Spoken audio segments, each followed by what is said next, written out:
جب حضور اکرم صلی اللہ تعالی علیہ وسلم کا دور تھا ظاہری زندگی کا، اس وقت بیت المقدس پر عیسائیوں کا ہی قبضہ تھا. ہم یہ بتاتے ہیں عیسائیوں کا، لیکن عیسائیوں نے کہاں سے قبضہ کیا تھا؟ وہ تو یہودیوں سے حاصل کیا تھا. یہودیوں کو مارتے تھے. اتنی خطرناک جنگیں ہوتی تھیں عیسائیوں میں اور یہودیوں میں کہ بیت المقدس میں خون خرابہ یہ آج کی تاریخ نہیں ہے، بہت پرانی تاریخ ہے. ٹائٹس نام کا ایک عیسائی بادشاہ جس نے پورے بیت المقدس کی اینٹ سے اینٹ بجا دی تھی، اور اس نے جتنے یہودی وہاں پر آباد تھے سب کو قتل کروا دیا تھا. پھر عیسائیوں کا قبضہ ہوا تھا. کتنے بڑے بڑے عیسائی بادشاہ آئے اور انہوں نے وہاں پر سوائے ظلم کے اور کچھ نہیں کیا بیت المقدس میں. یہ تو ان کی تاریخ چلتی تھی عیسائیوں کی، یہودیوں کی. یہودیوں سے کئی مرتبہ بیت المقدس لے لیا گیا اور عیسائی جھنڈا وہاں لہرایا گیا. کئی 100 سال تک عیسائیوں نے یہودیوں کا داخلہ بھی بند کر رکھا تھا کہ کوئی یہودی پھٹکنے بھی نہ پائے. بیت المقدس تو چھوڑیں، یروشلم میں فلسطین میں کسی یہودی کی انٹری نہیں تھی. عیسائیوں کا جب غلبہ تھا تو یہ کئی زمانے تک چلتا رہا. اصل یہاں پر کیا تھا وہ میں آپ کو بتا دوں. یہ بیت المقدس کا مسئلہ آپ کو سمجھنا اس لیے بھی ضروری ہے کہ آج پوری دنیا میں یہ ایک سب سے بڑا ایشو کیوں ہے. اس کی بنیاد یہ ہے کہ حضرت آدم علیہ السلام کے بعد سے وہ جگہ مقدس تھی، فرشتوں کی تعمیر کی ہوئی. لیکن جب حضرت داؤد علیہ السلام تشریف لائے تو آپ نے، چونکہ آپ کی حکومت تھی اس وقت، آپ بادشاہ تھے، آپ نے ایک مسجد تعمیر کرنے کا حکم دیا. لیکن آپ کے زمانے میں وہ کام نہ ہو سکا تو اپنے بیٹے حضرت سلیمان علیہ السلام کو انہوں نے حکم دیا. سلیمان علیہ السلام بادشاہ بھی ہوئے اور داؤد علیہ السلام کی کرسی پر بھی فائز ہوئے، اور وہ نبی بھی تھے، رسول بھی تھے، امت بھی تھی آپ کی. اور سلیمان علیہ السلام کو تو اللہ تعالیٰ نے ایسی طاقت دی تھی کہ وہ ہواؤں پر بھی حکومت کرتے اور جنات پر بھی حکومت کرتے. تو سلیمان علیہ السلام نے کام شروع کیا. یہ وہ جگہ تھی جہاں موسیٰ علیہ السلام عبادت کیا کرتے تھے.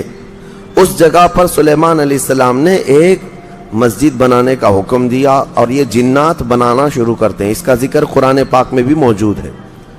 حضرت سلیمان علیہ السلام نے جب پورا ڈیزائن دیا کہ اس طرح سے بننا ہے تو پھر جنات تعمیر کرتے رہے اور جنات اتنا خوف کھاتے تھے سلیمان علیہ السلام سے کہ وہ ایک لمحہ بھی حضرت سلیمان علیہ السلام سے غافل نہیں ہوتے یا حکم عدولی نہیں کرتے.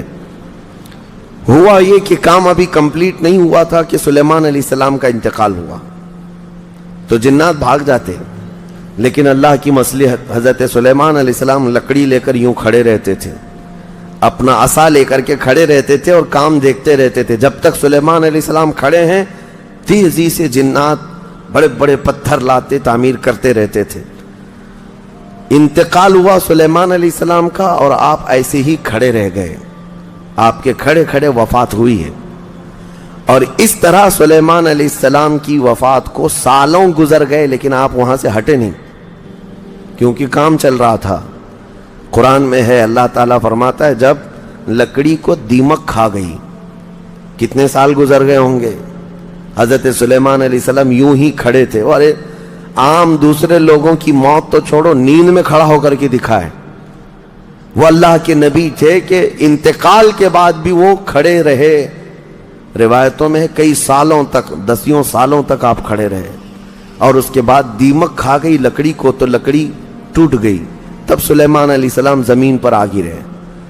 جنات اسی وقت جان گئے کہ یہ تو انتقال کر گئے ہیں.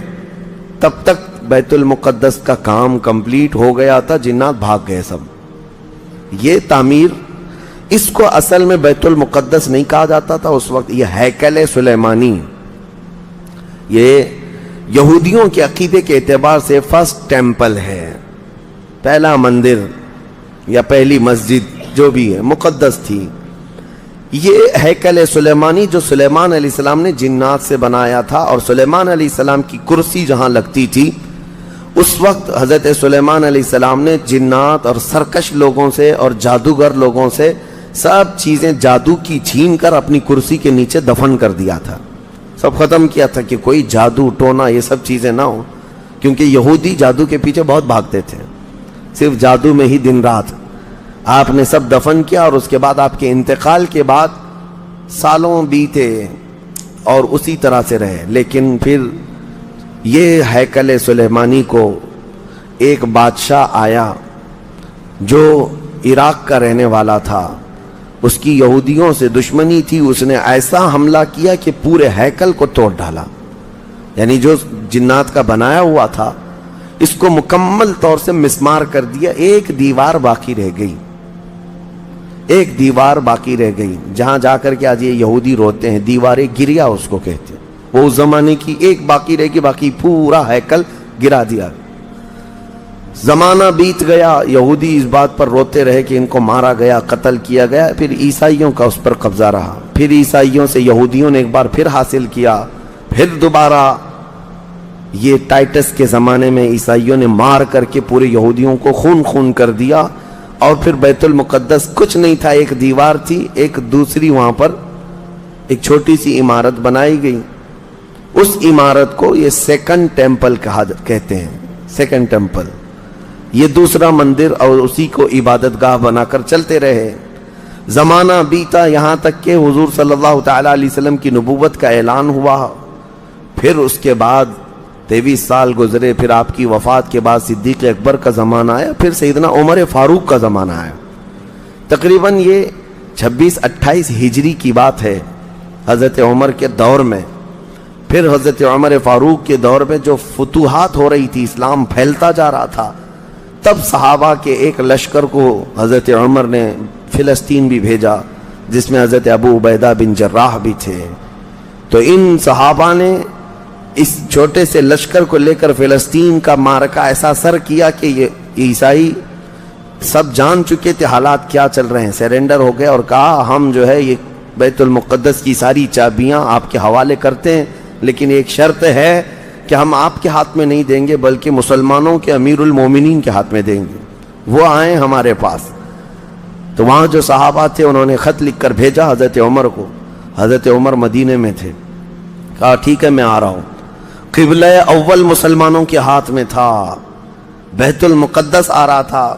سیدنا عمر فاروق مدینے سے چل پڑے، ایک غلام کے ساتھ نکلے اور ایک سواری ہے، ایک خچر ہے، اور دونوں بھی کس انداز سے جا رہے ہیں، ایسا امیر المومنین جس کے رعب سے قیصر و کسریٰ کانپتے تھے، لڑائی کی کسی کے اندر مجال نہیں تھی۔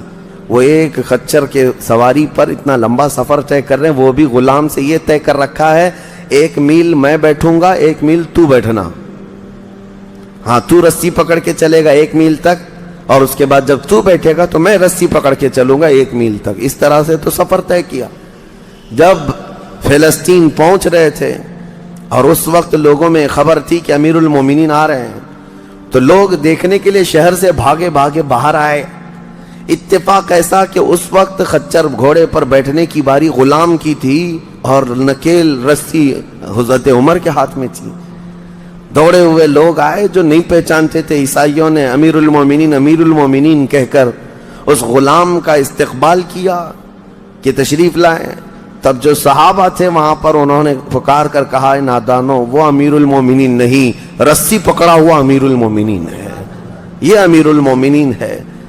پہلی مرتبہ ان اعلیٰ اخلاق و کردار کو عیسائیوں نے دیکھا تھا کہ وقت کا خلیفہ کوئی گھوڑے کی رسی پکڑ کر کے بھی چلتا ہے، تو بہت متاثر ہوئے، اور اس کے بعد بنا کسی جنگ کے حضرت عمر فاروق رضی اللہ تعالیٰ عنہ بیت المقدس میں داخل ہوئے، اور ان عیسائیوں نے جو کچھ بھی وہاں پر کیا تھا اس کو نکالا۔ پھر حضرت عمر فاروق رضی اللہ تعالیٰ عنہ نے پہلی اذان دینے کا حکم فرمایا، وہ ظہر کی اذان تھی، آپ نے وہاں پر نماز پڑھائی۔ پھر اس کے بعد یہ سلسلہ چلتا رہا۔ اب اس میں تفصیل ہے، عیسائیوں کو اسی طرح ہم بھی بھگاتے، مسلمان بھی بھگاتے، جیسے یہ یہودیوں کو بھگاتے تھے، تو انہیں آج بولنا چاہیے تھا کہ مسلمانوں نے زبردستی قبضہ کیا۔ حضرت عمر فاروق کا عام اعلان تھا کہ جو یہاں پر رہنا چاہے اس کے لیے کھلی آزادی، حتیٰ کہ عیسائیوں کا چرچ بھی تھا پرانا، حضرت عمر نے کہا اس کو توڑا نہ جائے، اس میں عبادت جو ہوتی ہے ان کو اپنی عبادت کرنے دیا جائے۔ حضرت عمر چاہتے تو اینٹ سے اینٹ بجا دیتے، نکال کر صاف کر دیتے، لیکن آپ نے کھلی اجازت دی، اور عیسائی ویسے ہی باقی رہے۔ 400 سال تک یہ سلسلہ چلتا رہا۔ پھر فاطمی دور آیا، یعنی بنو عباس کی خلافت ختم ہوئی۔ فاطمیوں کا غلغلہ تھا، انہوں نے خلافت سنبھالی، لیکن وہ مضبوط نہیں تھے، کمزور خلیفہ آئے، جس کی وجہ سے صلیبی طاقتیں جتنی بھی تھیں سب آ کر کے اس خلیفہ پر قبضہ جما لیا، اور بیت المقدس میں اجازت پہلے مانگ لی کہ ہمیں آنے جانے کی اجازت دی جائے۔ جب آنے جانے کی اجازت مل گئی تو پورے علاقے پر زبردستی غاصب قبضہ کر کے وہاں سے سارے مسلمانوں کو ختم کر دیا، بہت مسلمانوں کا قتل کیا۔ فلسطین کی سرزمین یہودیوں کے قتل سے بھی بھری ہے، مسلمانوں کے قتل سے بھی بھری ہے، اور یہودیوں نے عیسائیوں کا بھی قتل کیا ہے، لیکن مسلمانوں کا قتل عام کر کے یہ زبردستی فائز ہوئے ہیں کس پہ؟ بیت المقدس پر۔ یہ قبضہ جو ہے 87 ایئرز تک چلتا رہا، 87 سال تک۔ یہ اس وقت کا المیہ تھا کہ مسلمان خلیفے تھے، گورنر تھے، بہت سارے حکمران تھے، رونا روتے تھے، لیکن کوئی آگے بڑھنے کو تیار نہیں تھا۔ کردستان کا ایک شہزادہ صلاح الدین ایوبی، جو نور الدین زنگی کے شاگرد تھے اور ان کی فوج کے سپاہی تھے، ان کو یہ روزانہ خبریں تھی کہ بیت المقدس میں سب کچھ اجاڑ دیا گیا ہے، مسلمانوں کی اذان بند ہے، وہاں نہ جمعہ کا خطبہ ہو سکتا ہے، نہ ہی عبادت کے لیے وہاں پر نماز پڑھی جا سکتی ہے۔ ایک دن گزر رہے تھے، انہوں نے ایک لکڑی کا ممبر بنوایا اور پھر عزم کر لیا کہ یہ ممبر میں بیت المقدس میں رکھ کر کے رہوں گا اور اس سے خطبہ دیا جائے گا۔ وہ ان کا عزم تھا اور اس پر لے کر کے چلتے رہے۔ تقریباً آپ نے 17 جنگیں لڑی ہیں، 17 جنگیں لڑی، اور صلاح الدین ایوبی کو جو درپیش مسائل تھے وہ کہا گیا ہے کہ پہلے تو انہوں نے جو روڈ میپ بنایا تھا اس حساب سے ان کو 2 سال کے اندر یہ جنگوں میں فتح کر لینا تھا۔ 2 سے 4 سال کے اندر ان کے دماغ میں یہ تھا کہ بیت المقدس کو میں حاصل کر لوں گا، لیکن فرماتے ہیں کہ اپنوں کی مخالفت اتنی تھی، جگہ جگہ سے کوئی مسلمان بیٹھا ہوا ہے، نواب بیٹھا ہے، کہیں کوئی کسی چھوٹے علاقے کا خلیفہ، کوئی گورنر، سب پکڑ پکڑ کر کے ان کی ٹانگ کھینچیں، ان کے فوجیوں میں ورغلائیں اور الگ الگ وسوسے ڈالیں، جس کی وجہ سے پہلے اپنوں سے بھیڑتے بھیڑتے آپ کو 18 سال لگ گئے۔ بیت المقدس پھر پہنچے، صلیبیوں سے معرکہ آرائیاں ہوتی رہیں، پھر وہ 87 سال کے بعد صلاح الدین ایوبی نے دوبارہ بیت المقدس کو ان عیسائیوں سے پاک کیا، اور آپ نے وہ ممبر وہاں پر لگایا اور تاریخی خطبہ عطا کیا تھا۔ اس کے بعد وہ بیمار ہو گئے صلاح الدین ایوبی رحمۃ اللہ تعالی علیہ۔ 17 جنگیں جس نے لڑیں، اور عیسائی آج بھی صلاح الدین کے نام سے ڈرتے ہیں، اور بہت سارے تعریف بھی کرتے ہیں کہ ایسا جرنیل ہم نے دیکھا ہی نہیں دنیا میں صلاح الدین ایوبی کی طرح۔ وہ خون کا پیاسا نہیں تھا، وہ امن کا پیاسا تھا۔ کتنے تو قیدی ایسے آتے تھے جن کو وہ صرف ایگریمنٹ کر کے آزاد کر دیتا۔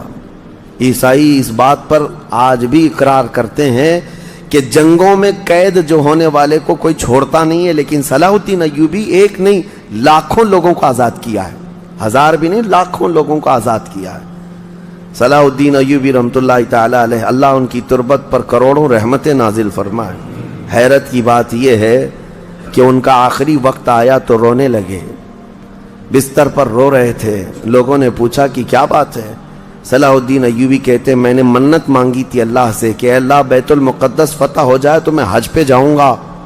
کہا تو پھر کیا ہوا؟ کہا میرے پاس اتنے پیسے نہیں ہیں کہ میں حج کر سکوں۔ یہ وقت کا وہ عادل حکمران جس کی تاریخ عدل سے بھری ہوئی ہے، لیکن یہ بھی تاریخ ہے کہ مال لوٹ کر کے اگر اپنا محل بنایا ہوتا تو صلاح الدین کے بہت سارے آج محلات ہوتے، لیکن وہ آخر وقت بستر پر اس غم سے رو رہے تھے کہ میرے پاس حج پہ جانے کے لیے پیسے نہیں ہیں۔ جس کے زیر نگیں کتنے علاقے آتے تھے اس وقت، بہت سارے علاقوں کا وہ خلیفہ۔ لیکن میرے عزیزو، اسلام کی سچی تاریخ ایسے ہی خلفاء سے ہے، ایسے ہی خلفاء سے نظام ہے۔ پھر یہ زمانہ چلتا رہا، تقریباً 800 سال گزر گئے، 1921 آیا، 1921، یہ جو گزری ہوئی سینچری ہے ابھی ہماری، یہ فرسٹ ورلڈ وار جب ہوئی، پہلی جنگ عظیم، اس جنگ کے دوران یہودیوں نے زبردستی اجازت مانگی برطانیہ کو ثالث بنا کر کے، کیونکہ جب ترکی کی حکومت ختم ہو گئی، جس کو خلافت عثمانیہ کہا جاتا ہے، جب وہ کمزور ہو کر گر گئی، کیونکہ ان کا دبدبہ تھا، یہ آخری خلافت ہے جو زمین پر تھی، اگرچہ خلافت کے نام سے جو مشہور رہی، تو حضور صلی اللہ تعالیٰ علیہ وسلم کی وفات کے بعد سے لے کر یہ ترکی کی خلافت عثمانیہ تک اس روئے زمین پر خلیفہ ہر زمانے میں کوئی نہ کوئی رہا، لیکن 1921 سے لے کر 1921 سے لے کر اب کا زمانہ آ گیا 2023، اتنے سال، 100 سال گزر گئے، پوری دنیا میں اب کوئی خلیفہ مسلمانوں کا نہیں رہا۔ بادشاہ تو بہت سارے ہیں، امیر المومنین اور خلیفہ کے نام سے اس روئے زمین پر اب کوئی نہیں۔ ان ظالموں نے ہماری خلافت کے نظام کو مار ڈالا، ختم کیا، خلافت کو زمین سے ختم کیا۔ اب لوگوں کو نیا لگتا ہے کہ خلافت کا مطلب کیا ہے۔ خلافت ایک نظام ہے، پورا نظام ہے۔ جب ڈیموکریسی ایک نظام ہے، کمیونزم ایک نظام ہے، تو اسی طرح سے خلافت جو ہے میرے مصطفیٰ کے نظام کا نام ہے۔ جب یہ ختم ہوا تو پھر 1921 میں یہودی جگہ جگہ سے جو مارے گئے تھے، اس وقت جرمن سے بھگائے جا رہے تھے، جینوسائیڈ کیا گیا تھا یہودیوں کا، جرمن میں مارا جا رہا تھا، تو ان کے اوپر دنیا والوں نے چنتک بیٹھک جس کو کہتے ہیں رحم کرنے کا، کئی مرتبہ بیٹھکیں ہوئی، بڑے بڑے لوگوں نے کہا یہودی پوری دنیا میں مارے جا رہے ہیں اور یہ مظلوم ہیں، ان کو کہیں پناہ دی جائے۔ پناہ دینے کے لیے جب بات آئی تو فلسطین کا ایک چھوٹا سا علاقہ 4000 یہودیوں کو رہنے کی اجازت دی گئی۔ 1921 سے 4000 یہودیوں کو رہنے کی اجازت دی گئی، اور پھر جب وہ 4000 یہودی رہے تو بڑھتے بڑھتے دنیا بھر سے لوگ ہجرت کر کے یہودی وہاں جاتے رہے، اور تقریباً 1948 1947 1947 جب ہمارے ہاں آزادی کا مسئلہ چل رہا تھا، تب تک یہودی جو ہے لاکھوں کی تعداد میں وہاں جمع ہو چکے تھے، اور جمع ہو کر کے ان لوگوں نے، اور اسی وقت ہٹلر کا دور بھی ختم ہوا تھا، اور ہٹلر نے ان کو بہت مارا تھا، جس کو ہولوکاسٹ کہا جاتا ہے، اور بہت زیادہ ظلم کیا تھا۔ تو یہ سب بھاگ کر کے فلسطین میں جمع ہوئے، اور پھر ایک ایگریمنٹ سائن کروا لیا گیا دنیا کی بڑی بڑی طاقتوں سے کہ یہ اسرائیل ایک کنٹری ہے۔ فلسطین کو 2 حصوں میں بانٹ دیا گیا، آدھا عربوں میں، آدھا یہودیوں میں، فلسطین کے 2 حصے کر دیے، تو آدھا یہودیوں کو ملا تو ٹھیک ہے، لیکن اس کے غصے میں عربوں میں جنگ شروع ہوئی۔ 1948 کے بعد پھر جنگوں کا آغاز ہو گیا، جارڈن، سیریا، مصر، ان لوگوں نے اسرائیل کے ساتھ، انہوں نے نئی کنٹری کا نام اسرائیل رکھا تھا، جنگ کیا۔ جب جنگ کرتے رہے، اسرائیل اپنے پیر پھیلاتا رہا اور آگے بڑھتا رہا، کیونکہ اس وقت ان عربوں کے اندر یا جدید ہتھیار نہیں تھے۔ اسرائیل کو فلی طور پر امریکہ کا سپورٹ تھا، UK کا سپورٹ تھا، یورپ کا سپورٹ تھا۔ ان تینوں ملکوں کے ساتھ بڑی خوفناک جنگوں میں ان کو پیچھے ڈھکیل دیا گیا، بلکہ جو صحرائے سینا تھا مصر کا، وہ بھی اسرائیل نے قبضہ کر لیا۔ تور سینا جس کو کہتے ہیں، کوہ تور، وہ بھی ان کے لیے مقدس تھا، وہ بھی حاصل کر لیا۔ پھر اس کے بعد دوسری جنگ بھی ہوئی تھی مصر کی، تب مصر نے وہ علاقہ واپس لیا اور اسرائیل کو سمیٹنے کی کوشش کرتے رہے۔ 3 بڑی جنگوں میں ہوا یہ کہ جب جنگ ہوتی رہی، اسرائیل پھیلتا رہا۔ پھر 1978 کے قریب یا 75 کے آس پاس اسرائیل نے پورے طور پر فلسطین کا کنٹرول اپنے ہاتھ میں لے لیا، جس میں بیت المقدس بھی چلا گیا۔ یہ ہے تاریخ میں آدم علیہ السلام کے زمانے سے لے کر یہاں تک کی بتا رہا ہوں، مختصر جھلکیاں۔ اس کے بعد سے یہودیوں نے بیت المقدس کا کنٹرول اپنے ہاتھ میں لیا، حالانکہ UN کا یہ فیصلہ ہے کہ پورے اسرائیل کو یہ خاص طور پر تنبیہ کی گئی ہے کہ صرف مسجد اقصی جو بیت المقدس ہے، اس کا کنٹرول اور اس کا مینجمنٹ اس کے انتظامات یہودیوں کے ہاتھ میں بھی نہیں رہیں گے اور وہاں کے فلسطینی مسلمانوں کے ہاتھ میں بھی نہیں رہیں گے. یہ جارڈن کی حکومت کو دیا گیا ہے. جارڈن کی حکومت جس کو کسٹوڈین آف یہ کہا جاتا ہے بیت المقدس، وہ اس کے انتظام دیکھتی ہے، لیکن برائے نام ہے یہودیوں نے دھجیاں اڑا رکھی ہیں پورے دنیا بھر کے قوانین کی. جہاں جہاں ان کو پابندی تھی کہ یہاں نئے گھر نہیں بنائیں گے، ابھی 3-4 سال پہلے انہوں نے پورے مسلمانوں کے محلے کو ختم کر کے 200 گھر بنائے، یہودیوں کو آباد کیا. برسوں سے یہاں جو مسلمان تھے، ابھی آپ جا کر کے کبھی دیکھیں یروشلم، بیت اللحم جو بیت المقدس کے آس پاس کے علاقے، رام اللہ 40 سال 45 سال ہو گئے دکانوں کو تالے لگے ہوئے ہیں، جالے لگے ہوئے ہیں، لیکن کھولنے کی اجازت نہیں ہے. اتنی پرانے وقت سے دکانیں بند ہیں. کہا کہ نہیں، یہودیوں کی طرف سے کوئی یہاں پر کھولنے کی اجازت نہیں ہے، مسلمانوں کے نام پر. اور اللہ کا فضل تو دیکھیں، وہ مسلمان کیسے جگرے والے لوگ ہیں. میں نے اپنی آنکھوں سے دیکھا ہے. ہر جگہ کی طبیعت کے اعتبار سے اللہ تعالیٰ مخلوق پیدا کیا ہے. ان ظالم غاصب اسرائیلیوں کو ہم نے دیکھا، یہ بندوق تانے بیت المقدس کے ہر دروازے پر کھڑے رہتے ہیں، اور مسلمانوں کا فلسطینی 8 سال کا بچہ آتا ہے، اس کی نال یوں پھینک کر کے مسجد میں اندر جاتا ہے، نماز پڑھتا ہے، پھر نکلتا ہے، اور وہ فوجی دیکھتا رہ جاتا ہے، کچھ نہیں کرتا. بسا اوقات گولیوں سے برساتے ہیں. روزانہ کا معمول یہ ہے. رات کو گولیوں کی بارش ہوئی، سمیٹ کر کے ختم کیا گیا، زخمی ہاسپٹل میں گئے. دوسرے دن دیکھا عصر کے بعد بیت المقدس کے باہر صحن جو ہے وہاں پر پھر عورتیں، بچے، سب جو روزانہ عصر سے لے کر مغرب تک اپنی روٹیاں، اپنے کھانے لے کر کے آتی ہیں، بیٹھتی ہیں. ایسا لگتا ہے یہاں کچھ ہوا ہی نہیں، کچھ ہوا ہی نہیں.